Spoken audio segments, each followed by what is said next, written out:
జన్మించిన వారు అని మనం చెప్పగలుగుతాము.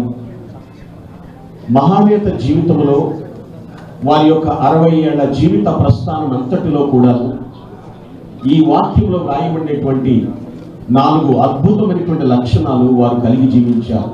అందుకే వారిని దేవుని మూలముగా జన్మించిన వారిని సంబోధించడంలో నేను సందేహించటం లేదు.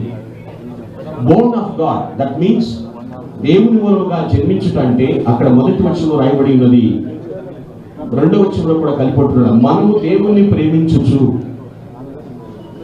వారు దేవుని మూలముగా జన్మించిన వారు అనడానికి మొట్టమొదటి కారణం ఏమిటంటే, first of all fullness of love. దేవుని ప్రేమ వారిలో సంపూర్ణంగా ఉంది. అంటే దేవుని ప్రేమించిన వారు దేవుని ప్రజలను కూడా ప్రేమిస్తారు.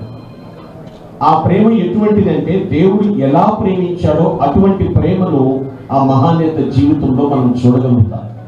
అందుకే వారిని స్మరించుకుంటూ మనము దేవుని స్తుతిస్తూ ఉన్నాం. Fullness of love. అందుకనే లవ్ అంటే ఒక అర్థం చెప్తారు, షేరింగ్ అని, పంచుకుంటా.